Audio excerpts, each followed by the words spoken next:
ऐसा होता है आदर्श विद्या। स्वामी, विघ्न डालने के लिए क्षमा चाहूंगी। कहो देवी।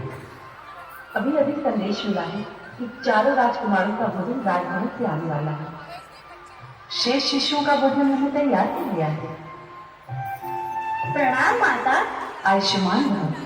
हे माता, क्या हमसे कोई भूल हुई है? भूल नहीं तो तुम ऐसा क्यों पूछ रहे हो पुत्र? जैसे भूल हुई है तो आप हमें ऐसा दंड क्यों दे रही है? दंड? कैसा दंड? मैं तुम्हारी बात नहीं समझी पुत्र। हे माता, गुरुदेव ने हमें पुत्रों के रूप में स्वीकार कर लिया है। ऐसा लगता है कि आपके विषय में हमारा वाक्य साथ नहीं दे पा रहा। नहीं, तुम मेरे भी पुत्र हो। मैंने तुमसे अपना पुत्र मान लिया है। मान लिया है तो आप हमें शेष शिष्यों जैसा क्यों नहीं समझ रहे हैं? हमें अपने हाथ से बने भोजन से क्यों वंचित कर रहे हैं? हे माता, जिस भोजन को आपके हाथों ने छुआ है वो तो हमारे लिए प्रसाद है। हमें इस प्रसाद से वंचित मत कीजिए। नहीं, मुझे क्षमा कर दो पुत्र। वास्तव में मुझसे बड़ी भूल हो गई पुत्र, बड़ी भूल हो गई।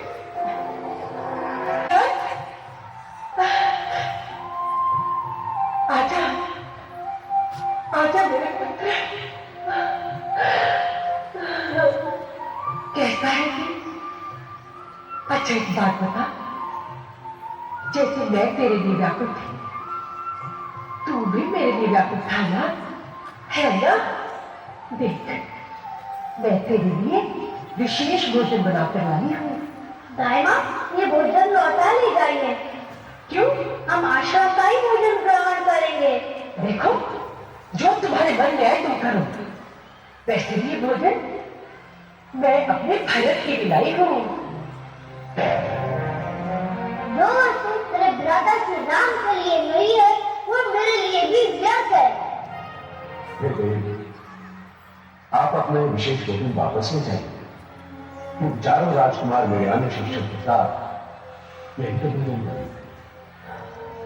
ये राम का निर्णय है। कैसे बड़े भाई हो तुम? स्वयं निर्णय ले लिया कि आश्रम का भूखा भीखा भोजन ही ग्रहण करोगे? अपने छोटे भाइयों से पूछा तक नहीं? अपने भाइयों को कष्ट देने का क्या अधिकार है तुम्हें?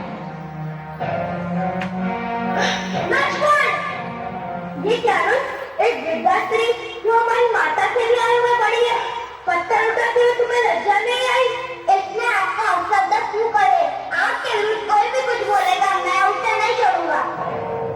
नहीं अनुज, जो हाथ उसका पर लेखनी काम करे उन्हें पत्थर शोभा नहीं देते। विद्यार्थी अगर पत्थर मारने लगे तो देवी सरस्वती रूठ जाएगी। आओ भाई माँ मंत्रा से क्षमा मांगो। क्षमा कर दीजिए मुझे, मैं भ्राताश्री का आदेश मानकर आपसे क्षमा याचना करता हूँ।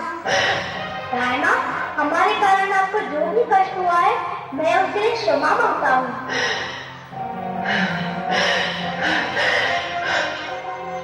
ईसाई इतनी सहनशीलता, ये मातृभक्ति, ऐसी अनुशासित प्रियता, मेरा तू महान।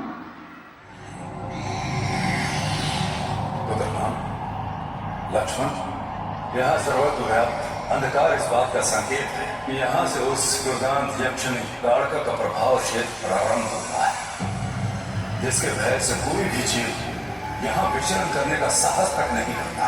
ये भयंकर ध्वनि निद्रा में उसके श्वास के प्रभाव से उत्पन्न होती है। इस ताड़का रूपी बाधा का अंत करने के पश्चात ही हमारा आगे जाना उचित होगा। जो आज्ञा करोगे।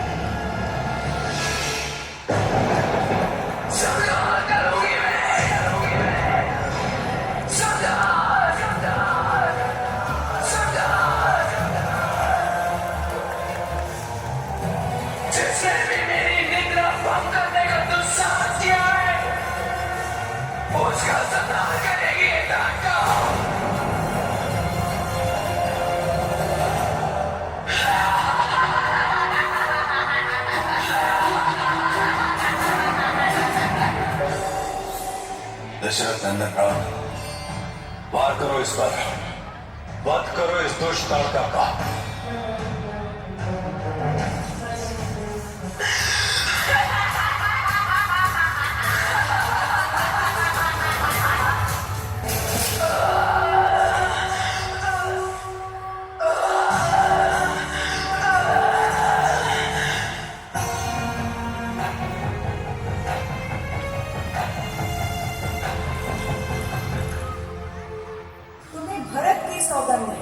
छल कपट छोड़कर सच सच बोलो। ये रानी, तुम कहती हो कि तुम्हें राम सीता प्रिय है। यह बात सच्ची है। आपका स्वभाव सीधा है और आप कौशल्या की चतुराई नहीं जानती। अपना भला बुरा तो पशु भी पहचान लेते हैं। तुम्हारे 2 वरदान राजा के पास धरोहर रूप में हैं। आज समय आ गया है उनको मांगने का। हे रानी, किस लिए रोती हो? तुम कहो तो किसी कंगाल को राजा कर या किसी राजा को देश से निकालो। राजा, आपने 2 वरदान देने को कहा था, उसे भी मिलने में संदेह है। अब मैं तुम्हारा मर्म समझा। तुमने तो उन 2 वरों को धरोहर रूप में रखकर कभी मांगा ही नहीं, और मेरा भूलने का स्वभाव होने से मुझे वो प्रसंग याद भी नहीं रहा। हे राजा, सुनिए, मेरे मन को भाने वाला एक वर दीजिए। भरत का राज तिलक और दूसरा वर राम को 14 वर्ष का वनवास। क्या यह कैसा वरदान मांग लिया तुम? हे माता, मुझे पिता के दुख का कारण कहो, जिसका निवारण हो। हे राम, सुनो, सारा कारण यही है कि राजा का तुम पर स्नेह। राजा तो धर्म संकट में पड़े हैं, इधर पुत्र स्नेह, उधर वचन। अब तुम ही क्लेश मिटाओ।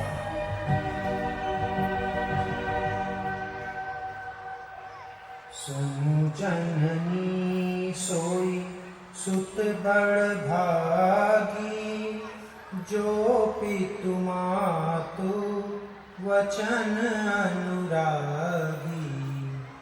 हे राम, हे राम,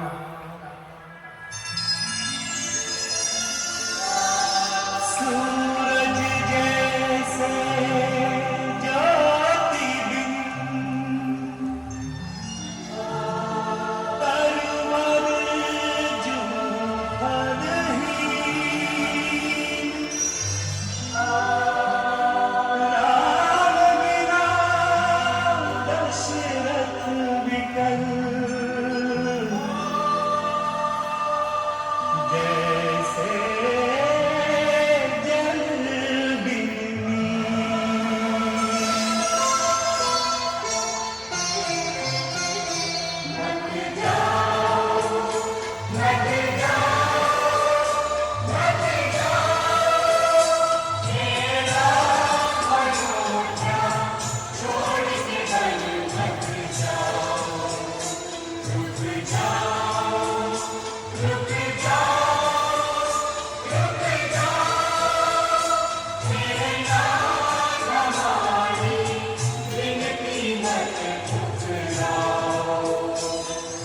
यह वनवास 14 वर्षों का है अथवा 500 वर्षों।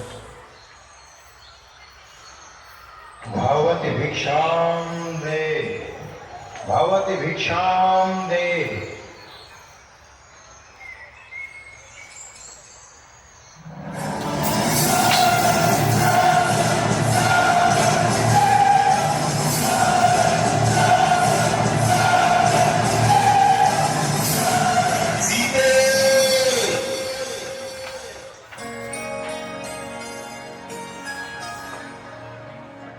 मेरी झोपड़ी के भाग आज दीप जला के दिवाली मैं मनाऊंगी। मेरे जन्मों के सारे पाप मिट जाएंगे, राम आएंगे। मेरी झोपड़ी के भाग आज खुल जाएंगे, राम आएंगे।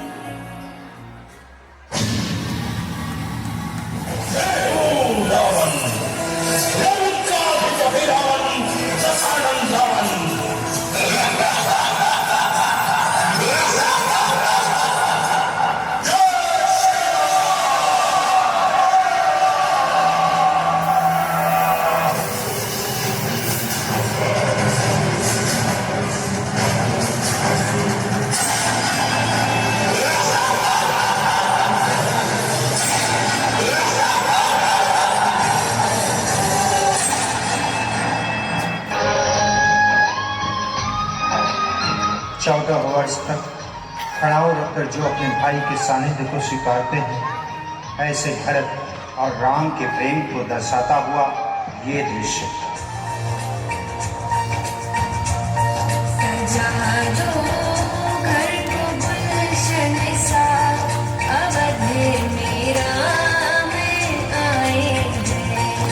भरत और राम के अतुलनीय प्रेम को दर्शाने वाला यह दृश्य, जिसमें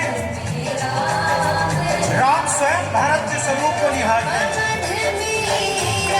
सभी व्याकुल हैं उस राम के दर्शन के लिए जो 14 वर्ष बाद आने वाले हैं। अयोध्या व्याकुल है, माताएं व्याकुल है उस दर्शन हेतु। संत महात्मा व्याकुल है मात्र उन राम के दर्शन के लिए।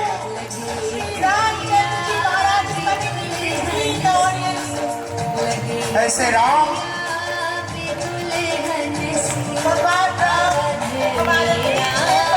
हमारे बीच में आ रहे हैं। जब भी भरत की तुलना देने के लिए बात आई, सदैव राम ने भरत को कहा है, लक्ष्मण परछाई की भांति उनके साथ थे, लेकिन सदैव उन्होंने भरत को कहा तुम मम प्रिय भरतई समभाई। ऐसे भरत और राम को दर्शाने वाला ये दृश्य, उनके प्रेम को दर्शाने वाला ये अद्भुत दृश्य। आए भरत संग सब लोगा, कीर्तन श्री रघुवीर वियोगा।